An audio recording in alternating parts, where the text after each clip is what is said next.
High, কেমন আছো সবাই? রঙের রসে আয়োজনে তোমাদের স্বাগতম জানাই।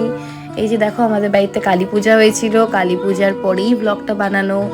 তো কালী পূজার ঠাকুর বিসর্জন দিতে যাচ্ছে এখন সবাই মিলে, আমিও গেছিলাম, তার সাথে সবাই গেছিলো। অনেক মজা হয়েছে। তার সাথে সাথে আমাদের বাড়িতে পাশাপাশি মাটনও রান্না হচ্ছিল। চলো তোমাদেরকে আজকে মাটনের একটা রেসিপি দেখিয়ে দিই। মাটনটা খুবই টেস্টি হয়েছিল। তো মাটনটা প্রথমে ম্যারিনেট করে রাখা হয়েছিল, সাথে আলু ভেজে কেটে রাখা হয়েছিল। এ দেখো, এখানে আমরা বিসর্জন দিতে গেছিলাম। আমাদের বাড়ির একদম পাশে একটা নদী আছে ওখানে।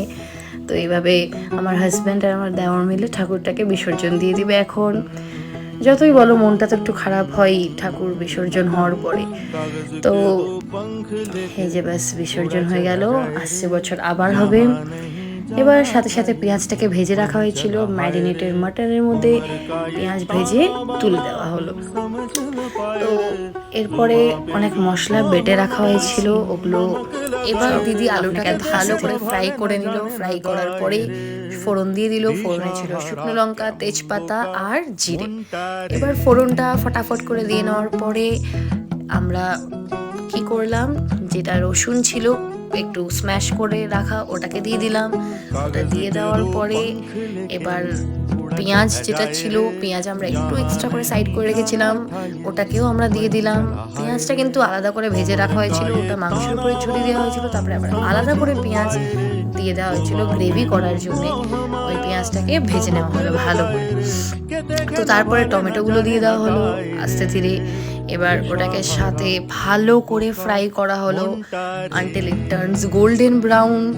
তো তারপরে এবার আপনাদেরকে দেখাই আলুটা, দেখুন কত টেস্টি লাগছে দেখতে। তারপরে কাঁচা লঙ্কা, আদা রসুনের যে পেস্ট ছিল ওটাকে ভালো মতো করে দিয়ে দেওয়া হলো। দিয়ে এবার কষানো শুরু হলো। এবার এটাকে আনটিল অ্যান্ড আনলেস ভালো মতো কষে যাচ্ছে, আমরা নেক্সট মশলা দিচ্ছি না, ভালো করে কষাবো। কষানোর পরে আমরা কি করছি, হলুদ একটু দিয়ে দিলাম কালারের জন্যে।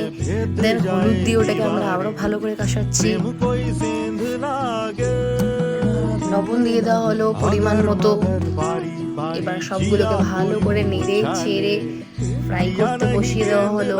তারপরে একটু লঙ্কার গুঁড়ো যে ছিল আমাদের বাড়িতে, আপনারা কাশ্মীরি লঙ্কার গুঁড়ো ইউজ করতে পারেন কালারের জন্য। আমাদের বাড়িতে যেহেতু ওটা ছিল না, তো আমরা নর্মাল লঙ্কার গুঁড়ো ইউজ করে নিলাম। এবার এটাকে ভালো মতো করে কষানো হবে যতক্ষণ না তেল ছেড়ে আসছে মশলা থেকে। তো যখন তেলটা আস্তে আস্তে ছেড়ে আসবে, তখন আমরা মাংসটাকে ছেড়ে দেব, ম্যারিনেটেড মাংসটাকে ছেড়ে দেব। এবার বাস, এবার মাংসটাকে নেড়ে চেড়ে বসিয়ে দেব লো ফ্লেমে কষতে। আহা দেখুন, দেখেই আমার লোভ লাগছে, কি সুন্দর। আমার তো আবার খিদে পেয়ে গেল রেকর্ডিং করতে করতে। এবার মাংসটাকে ঢেকে রাখা হলো। এবার ঢাকনা খুলেই দেখলাম মাংস থেকে পুরো তেল ছেড়ে আসছে, মাংসটা পুরো একদম কালারফুল হয়ে গেছে, যা টেস্টি লাগছিল দেখতে। আমার তো মনে হচ্ছিল তখনই খেয়ে নিই। আপনাদেরকে একটু বলে রাখি, আমি সাইডে কষা মাংস তুলে রেখেছিলাম নিজের জন্যে অ্যাজ ইউজুয়াল। এবার জল ছেড়ে দেওয়া হলো, জল ছেড়ে আবারও এটাকে ভালো মতো করে কষানো হবে।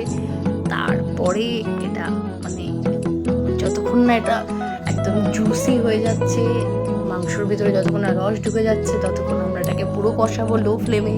তো এবার চলুন দেখি কেমন হয় মাংসটা।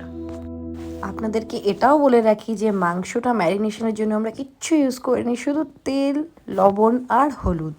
তো এবার কষানো হয়ে যাওয়ার পরে আপনাদেরকে দেখাই মাংসটার কালার একদম এরকম হয়ে এসছে, মানে কি বলবো, বিয়ে বাড়ির মাংস ফেল। বিয়ে বাড়িতে তো অনেক আজিনামোটো এগুলো দেওয়া হয়, তো আপনারা যদি একটু লো ফ্লেমে কষান না, মাংসর কালারটা এরকমই আসবে। তারপরে আর কি, দেখো সন্ধেবেলা হয়ে গেল, তো আমরা বাচ্চাদেরকে সাজিয়ে নিলাম। কি সুন্দর লাগছে দেখো ওদের। একজনের নাম হচ্ছে কুহু, আরেকজনের নাম কথা। দুজনই শিব পার্বতী সেজেছিল। এরা কিন্তু টুইনস। টাটা।